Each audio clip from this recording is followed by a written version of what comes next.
हरियापुर राज्य चारों ओर जंगलों और सुंदरता से घिरा हुआ था।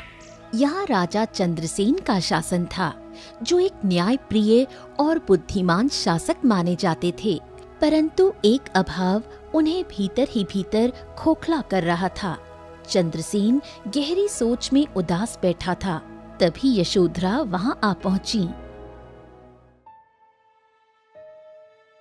क्या बात है स्वामी, आप इतने उदास क्यों हैं? तुम अच्छी तरह से जानती हो यशोधरा कि हमारे विवाह को 20 वर्ष से अधिक हो चुके हैं, लेकिन हम अभी तक संतान के सुख से वंचित हैं। हाँ, कभी कभी तो हम सोचते हैं कि हमारे बाद हमारे इस राज्य का वारिस होगा कौन। हमने अपनी तरफ से पूरा प्रयास किया। हमने कई हवन करवाए, यज्ञ करवाए, लेकिन उसके बाद भी कुछ नहीं हुआ। हाँ, कुछ ना कुछ तो करना होगा, वरना हमारा ये राज किसी दूसरे वंश के हाथों में चला जाएगा। इतना कहकर राजा चंद्रसेन वहां से उठकर चला गया। उस रात की नींद उनकी आंखों से गायब थी।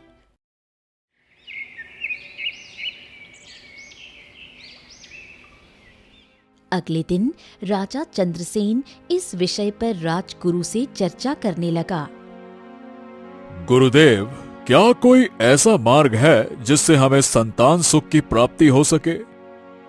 महाराज, हमारे हरिपुर गांव में वर्षों से दंत कथाएं चली आ रही हैं कि अगर कोई भी राजा अपनी रानी के साथ जंगल में जाकर जंगल की पूजा करे तो उसकी कोख हरी भरी हो सकती है। प्रयास करने में क्या जाता है, हो सकता है कि महारानी की कोख हरी भरी हो जाए। राजगुरु की बात राजा के दिल को छू गई। उन्हें एक नई उम्मीद की झलक दिखाई दी।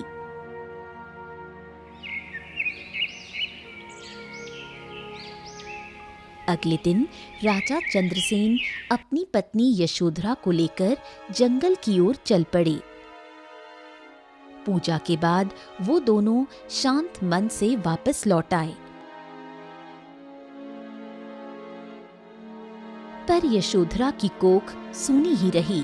राजा चंद्रसेन की संतान पाने की इच्छा असफल हो चुकी थी। तमाम प्रयासों के बाद भी उन्हें कोई उत्तर नहीं मिला। अब देखिए महाराज, संतान का प्राप्त होना अब मनुष्य के हाथ में तो नहीं है। आपने अपने पक्ष से हर संभव प्रयास कर लिया है। अब आपको खुद को किस्मत के सहारे छोड़ देना चाहिए। यदि आपकी किस्मत में संतान लिखी होगी तो वो अवश्य प्राप्त होगी, और यदि नहीं लिखी होगी तो विश्वास कीजिए, आप दूसरा विवाह करें या तीसरा, आपको संतान नहीं होगी। हाँ राजगुरु, हम कुछ समय अकेले रहना चाहते हैं। अब कुछ दिनों से मेरे मन में राज्य के कार्यों के प्रति भी रुचि नहीं रही। राजन, आप जिस चिंता से गुजर रहे हैं उससे मुक्त होना आवश्यक है, तभी आप पुनः राज्य के कार्यों में ध्यान दे पाएंगे। अच्छा, क्यों ना आप कुछ दिनों के लिए जंगल में शिकार करने चले जाएं। वैसे भी आपने कई दिनों से शिकार नहीं किया है। शिकार पर जाएंगे तो मन भी बहलेगा और चिंता भी दूर हो जाएगी महाराज। राजा चंद्रसेन को ये सुझाव अच्छा लगा।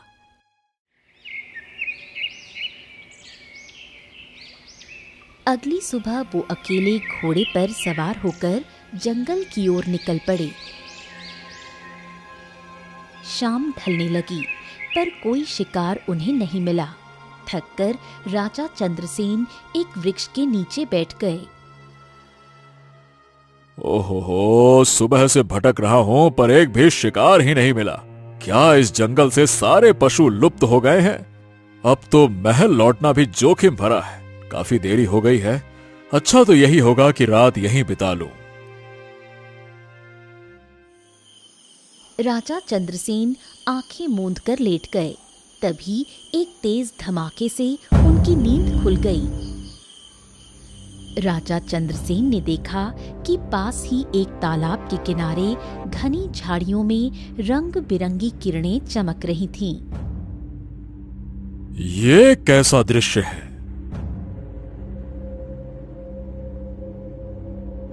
राजा जैसे ही उसके पास गया तो वो आश्चर्यचकित रह गया।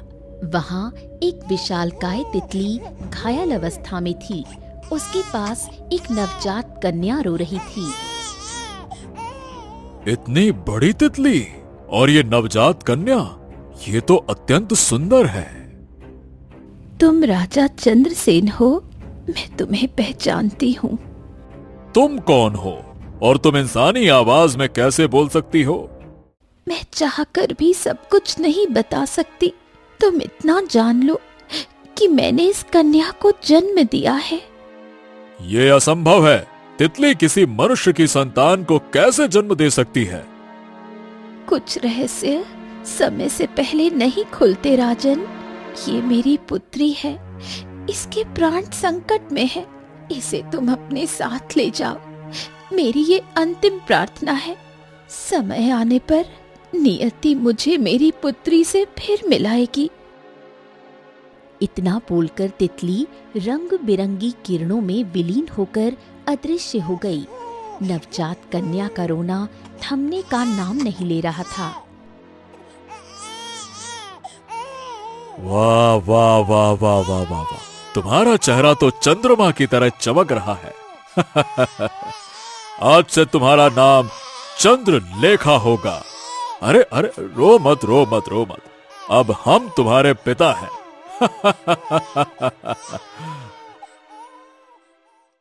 राजा चंद्रसेन उसी रात महल लौट आया। उनके हाथों में नवजात कन्या को देखकर रानी यशोधरा और राजगुरु चकित रह गए। स्वामी, ये बच्ची, ये किसकी है? राजा चंद्रसेन सारी घटना बताते हुए बोला। जो कुछ जंगल में हुआ वो शब्दों में समझाना कठिन है, लेकिन इतना जान लो, इस कन्या को मैंने नियति से प्राप्त किया है। महाराज, ये तो अत्यंत विचित्र है, लेकिन कोई बात नहीं। आखिरकार ईश्वर ने आपकी प्रार्थना सुन ली। जब मैंने इसे पहली बार देखा ना राजगुरु, मुझे अपने भीतर पिता का प्रेम उमड़ता हुआ महसूस हुआ। इसका चेहरा तो सचमुच चंद्रमा की तरह चमक रहा है। इसका नाम चंद्रलेखा ही होना चाहिए। अरे मैंने भी तो इसका यही नाम रखा है, चंद्रलेखा। चंद्रलेखा का जीवन एक रहस्य से प्रारंभ हुआ।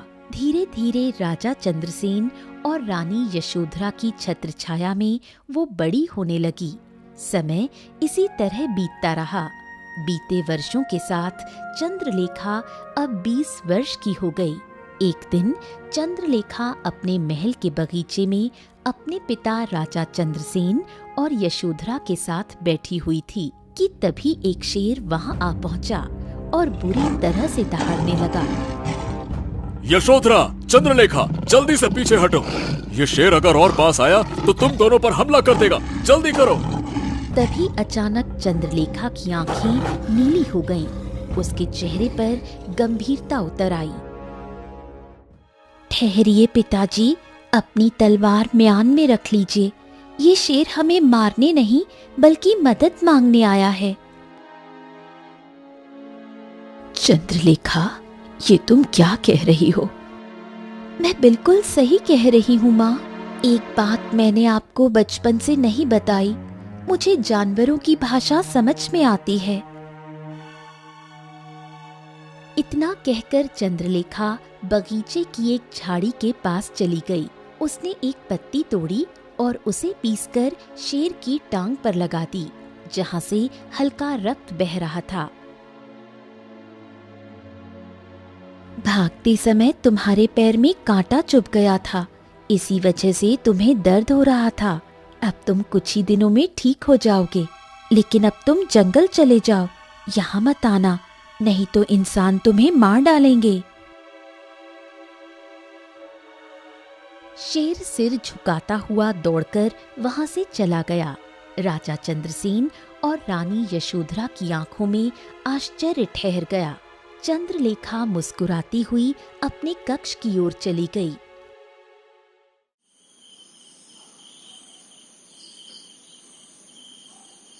उसी रात चंद्रसेन अपनी पत्नी यशोधरा से बोला, यशोधरा, इसका मतलब है कि चंद्रलेखा के भीतर कुछ अद्भुत शक्तियां हैं। हाँ, जिस प्रकार से उसने आज शेर की मदद की और कहा कि उसे जानवरों की भाषा समझ में आती है, इससे तो स्पष्ट है कि वो सामान्य लड़की नहीं है। मुझे तो डर सता रहा है। किस बात का डर यशोधरा? ये तो अच्छी बात है। अब हमारे राज्य में केवल मनुष्य नहीं बल्कि जानवर भी सुखी रहेंगे। उनकी भाषा चंद्रलेखा समझती है, ये तो अच्छी बात है। लेकिन सोचिए, चंद्रलेखा आम मनुष्यों से बिल्कुल अलग है। एक ना एक दिन उसे अपने अस्तित्व का एहसास जरूर होगा। फिर वो अपने जन्म और अपनी सच्चाई की खोज शुरू करेगी। हाँ, चिंता मत करो यशोधरा, मुझे याद है। उस विशाल तितली ने मुझसे साफ साफ कहा था कि नियति एक दिन उसे चंद्रलेखा से जरूर मिलाएगी। लेकिन देखो रानी, अगर हमने चंद्रलेखा को सच्चे हृदय से बेटी जैसा प्रेम दिया है ना, तो वो हमें कभी छोड़कर नहीं जाएगी।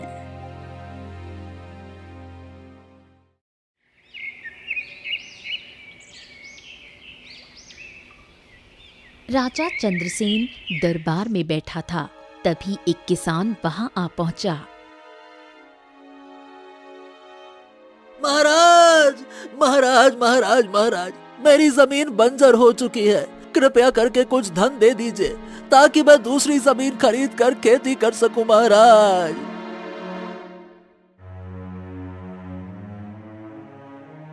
अगर तुम्हारी बंजर जमीन फिर से हरी भरी हो जाए तो कैसा रहेगा? हाँ, राजकुमारी, इससे अधिक प्रसन्नता की बात भला क्या होगी? वो जमीन तो मेरे पूर्वजों की निशानी है राजकुमारी। पिताजी, मैं इस किसान की जमीन को देखना चाहती हूँ। तुम्हें वहां जाना है? ठीक है, लेकिन हम भी तुम्हारे साथ चलेंगे। कुछ ही देर में राजा चंद्रसेन और राजकुमारी चंद्रलेखा उस किसान की जमीन पर खड़े थे। तभी चंद्रलेखा की आंखें नीली हो गईं। उसने जमीन पर हाथ रखा और कुछ ही पल में वहां हरियाली उगने लगी। देखते ही देखते पूरा खेत हरा भरा हो गया। हाँ, हाँ, महाराज, महाराज, ये तो चमत्कार हो गया। राजकुमारी ने तो मेरी जमीन को हरी भरी कर दिया। महाराज, इस तरह से तो हमारे राज्य में कभी अकाल ही नहीं पड़ेगा। चंद्रलेखा, ये तुमने कैसे किया? पिताजी, पता नहीं, जब भी कोई मुसीबत में होता है, मेरी अंतरात्मा से एक आवाज आती है और मेरा मन कुछ करने को कहता है। जब मैं वैसा करती हूँ तो सामने वाले की मुसीबत दूर हो जाती है और जब उसकी तकलीफ कम होती है तो मुझे बहुत शांति मिलती है। ऐसा मेरे साथ क्यों हो रहा है मुझे नहीं पता, लेकिन विश्वास कीजिए, मैं स्वयं बहुत गहरी चिंता में हूँ। कोई बात नहीं पुत्री। अब देखो, मुझे तो प्रसन्नता इस बात की है कि दूसरों की तकलीफ कम करके तुम्हें शांति मिलती है। इसका मतलब यह है कि तुम्हारे भीतर जो भी जादुई शक्तियां हैं वो दूसरों की भलाई के लिए हैं। बेटा, इन्हें हमेशा नेक कामों में ही लगाना। हाँ पिताजी, मैं हमेशा दूसरों की भलाई के लिए ही इन शक्तियों का उपयोग करूंगी। लेकिन सवाल ये है कि मेरे अंदर ये शक्तियां आई कहां से? इससे कोई फर्क नहीं पड़ता बेटा कि शक्तियां कहां से आई हैं। फर्क इससे पड़ता है कि तुम इनका इस्तेमाल अच्छाई में करोगी या बुराई में। मुझे पूरा विश्वास है कि तुम अच्छाई में ही करोगी, क्योंकि तुम्हारे मन की शांति तो उन्हीं कार्यों में है ना। चंद्रलेखा कुछ नहीं बोली और अपने पिता के साथ महल लौट आई। धीरे धीरे चंद्रलेखा की चमत्कारिक शक्तियों की चर्चा पूरे राज्य में फैलने लगी। एक दिन राजा चंद्रसेन राज दरबार में अपने मंत्रियों संग विचार विमर्श कर रहा था। तभी वहां एक अजनबी साधु आ पहुंचा। तुम्हारे महल में इतनी बड़ी मुसीबत पल रही है और तुम्हें इसका अंदाजा भी नहीं है। ये तो आश्चर्य की बात है, और तुम खुद उस मुसीबत को पाल रहे हो। ये क्या बकवास कर रहे हो साधु महाराज? बकवास नहीं कर रहा हूं राजन। तुम्हारी पुत्री चंद्रलेखा, जानते हो वो क्या है? अगर समय रहते उसके अंदर की जादुई शक्तियों को खत्म नहीं किया गया तो वो तुम्हारे राज्य का सर्वनाश कर देगी। ये झूठ है। मेरी पुत्री अपनी जादुई शक्तियों का इस्तेमाल केवल और केवल मानवता की भलाई के लिए करती है। अभी कर रही है, लेकिन धीरे धीरे वो अपनी शक्तियों पर नियंत्रण खो देगी और फिर उसके बाद वो तुम्हारे राज्य में तबाही मचाएगी। सुनो, मैं जानता हूं कि वो तुम्हारी संतान नहीं है। मेरी बात पर विश्वास करो राजन, तुम्हारी पुत्री चंद्रलेखा एक राक्षस की संतान है और मैं इसे साबित कर सकता हूं। बस एक बार अपनी पुत्री को राज दरबार में बुला दो। राजा चंद्रसेन क्रोधित हो गया।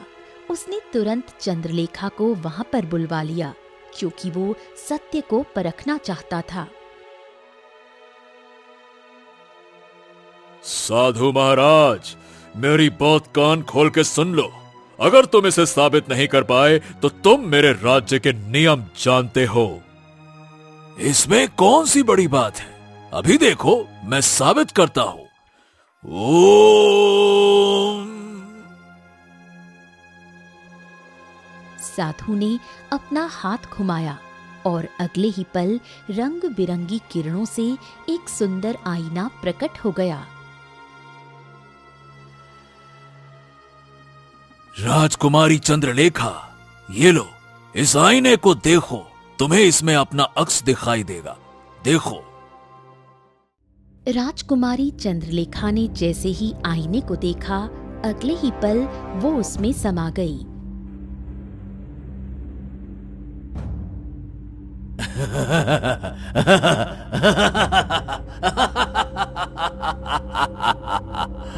मूर्ख राजा, बरसों से मैं इसी की तलाश में था। जब मुझे पता लगा कि राजा चंद्रसेन की पुत्री में अद्भुत शक्तियां हैं, वो जानवरों से बात कर सकती है और बंजर खेतों को हरा भरा कर सकती है। मैं समझ गया, जिसकी मुझे तलाश थी ये वही है। मैं कोई साधु वाधु नहीं हूं, मैं तांत्रिक हूं, तांत्रिक। तेरी चंद्रलेखा को मैंने अपने जादुई आईने की दुनिया में कैद कर लिया है। मेरे अलावा और कोई इसे बाहर नहीं निकाल सकता।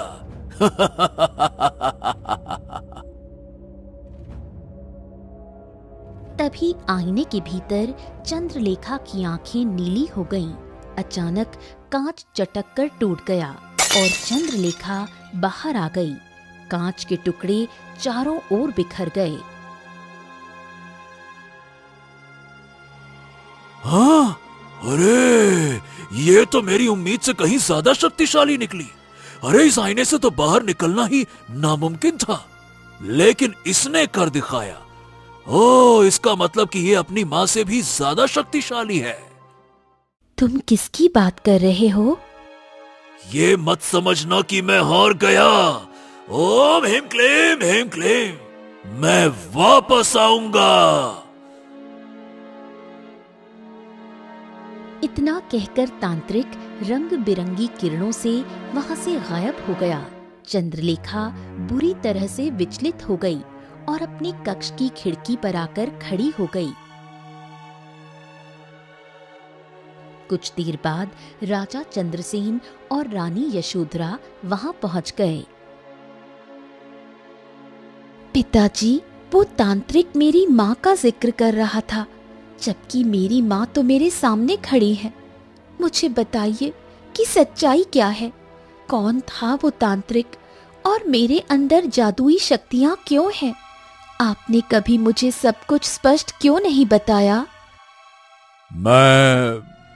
नहीं, कुछ मत कहिए। नहीं यशोधरा, अब इस सच्चाई को हम ज्यादा दिन तक छुपा नहीं सकते। हमें यह सच बताना ही होगा। देखो बेटी, यह सच है कि तुम हमारी संतान नहीं हो।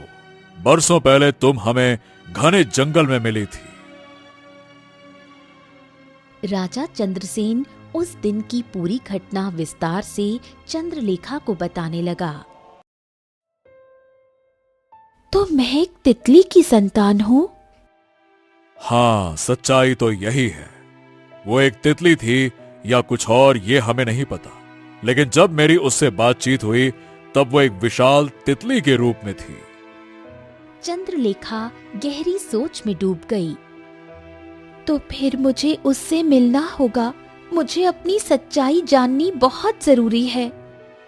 लेकिन बेटी, हमें डर है कि तुम कहीं हमें छोड़ कर न चली जाओ। नहीं पिताजी, आप स्वयं सोचिए, मेरा सच्चाई का पता लगाना कितना आवश्यक है।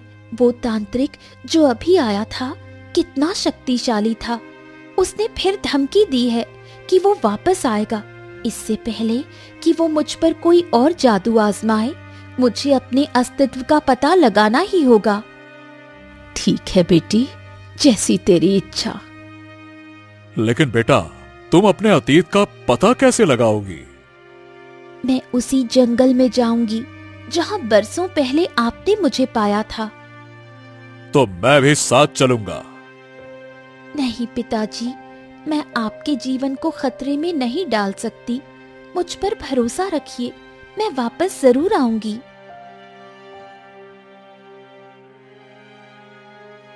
चंद्रलेखा महल से निकल पड़ी। अपने घोड़े पर सवार होकर वो उसी जंगल की ओर बढ़ी जहां बरसों पहले उसका भाग्य लिखा गया था। कुछ देर बाद चंद्रलेखा एक घने जंगल में खड़ी थी। तभी उसके कानों में एक भारी आवाज गूंजी। कौन हो तुम?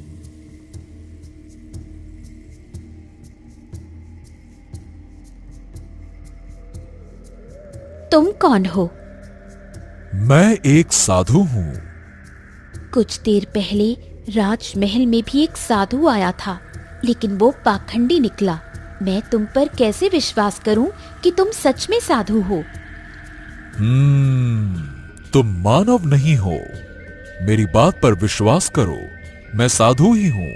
मैं अपनी जादुई शक्तियों से देख सकता हूँ कि तुम एक सामान्य मनुष्य नहीं हो। यदि तुम चाहो तो स्वयं पहचान सकती हो कि मेरा स्वभाव कैसा है। ये सुनकर चंद्रलेखा चौंक गई। अचानक उसकी आंखें नीली हो गईं और कुछ क्षणों बाद सामान्य हो गईं।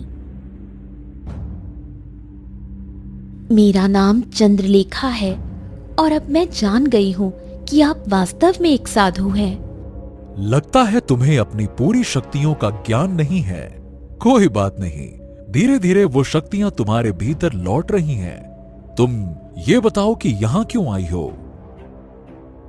चंद्रलेखा ने साधु को पूरी घटना विस्तार से सुनाई। साधु ये सब सुनकर स्तब्ध रह गया।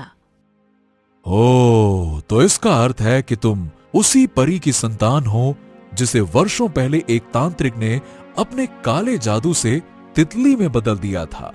दुर्भाग्यवश वो परी उस समय गर्भवती थी। आप ये सब कैसे जानते हैं? मैंने उस बेचारी परी को बचाने की बहुत कोशिश की थी, लेकिन वो तांत्रिक बहुत घातक तंत्र क्रिया करके आया था। मेरी शक्तियां उसके आगे निष्क्रिय हो गईं। लेकिन अब तुम ही हो जो उसका सामना कर सकती हो। देखो, मैं जानता हूं कि उसने तुम्हारी मां को कहां कैद कर रखा है। राजमहल में जो तांत्रिक आया था वही है जिसने तुम्हारी मां को बंदी बनाया है। उसे शायद ज्ञात हो गया है कि तुम परी की संतान हो। वो वर्षों पहले से तुम्हारे पीछे पड़ा था। तुम्हारी बलि देकर वो और शक्तियां प्राप्त करना चाहता था। मान के चलो कि वो अमर बनना चाहता था। जब तुम्हारी मां ने इनकार किया तो उसने उसे तितली में परिवर्तित कर दिया। मैं वहां पहुंचा और अपनी कुछ शक्तियों से तुम्हारी मां को थोड़ी देर के लिए ओझल करने में सफल रहा। लेकिन जब वो पुनः प्रकट हुई तो वो घायल थी और उसके गर्भ का कोई चिन्ह नहीं था। तांत्रिक ने कई बार पूछा कि उसने अपनी संतान को कहां छुपाया, लेकिन तुम्हारी मां ने कभी नहीं बताया। वो उसे अब भी लगातार प्रताड़ित कर रहा है। जब मैंने दोबारा उसे बचाने का प्रयास किया तो उसने मुझे जादू से बेहोश कर दिया। अब वो एक विशाल गुफा में तुम्हारी मां को बंदी बनाकर रखे हुए है। उस गुफा का प्रवेश द्वार शक्तिशाली मंत्रों से सुरक्षित है जिसे मैं नहीं पार कर सकता, लेकिन हां, मैं तुम्हें वहां पहुंचा जरूर सकता हूं। तो फिर मुझे वहां ले चलिए साधु महाराज। साधु ने चंद्रलेखा का हाथ पकड़ा और अगले ही पल दोनों वहां से अदृश्य हो गए। कुछ ही देर में वो एक गुफा के पास प्रकट हो गए। वो सामने जो गुफा है उसी के भीतर तुम्हारी मां कैद है। देखो, मैं अंदर नहीं जा सकता, लेकिन मुझे विश्वास है कि तुम वो रक्षा घेरा पार कर लोगी। चंद्रलेखा निर्भीक होकर गुफा के भीतर प्रवेश कर गई। भीतर एक विशाल तितली दर्द से करहा रही थी और सामने वो तांत्रिक खड़ा था जो राजमहल में आया था। अच्छा, तो तू पता करते करते यहां तक पहुंच गई। लेकिन अब तू यहां से बाहर नहीं जा पाएगी। पर यह कैसे संभव है? मैंने जो अभिमंत्रित घेरा गुफा के बाहर बनाया था उसे तो कोई पार ही नहीं कर सकता। तुझे तो वहीं राख हो जाना चाहिए था। ओह, शायद मैं भूल गया था कि तू अपनी मां से भी अधिक शक्तिशाली है। चंद्रलेखा की आंखें अब नीली नहीं लाल हो गईं। उसकी आंखों से अग्नि शिखाएं निकलने लगीं और तांत्रिक के शरीर पर पड़ने लगीं। ये कैसे संभव है?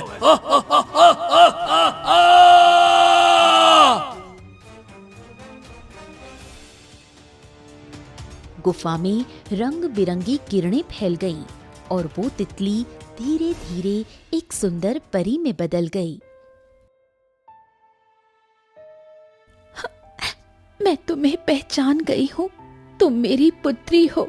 बरसों पहले मैं पृथ्वी पर भ्रमण के लिए गई थी। राजा चंद्रसेन का राज्य मुझे अत्यंत प्रिय लगा। मैं गर्भवती थी और यहीं ठहर गई। इसी बीच उस तांत्रिक की दृष्टि मुझ पर पड़ी। वो मेरी संतान की बलि देकर अमर होना चाहता था। जब मैंने मना किया तो उसने मेरी शक्तियां छीन ली, मुझे तितली में बदल दिया और यहाँ कैद कर लिया। सौभाग्य से एक साधु वहां आ पहुंचा और मुझे उसकी दृष्टि से ओझल कर दिया। जब मेरी चेतना लौटी, तुम जन्म ले चुकी थी और राजा चंद्रसेन मेरे सामने खड़ा था। मैंने तुम्हारी रक्षा के लिए तुम्हें उन्हें सौंप दिया। मैं सच्चाई बताना चाहती थी, पर डरती थी कि कहीं वो विश्वास न करें। मैंने उन्हें कुछ नहीं बताया और अचानक गायब हो गई।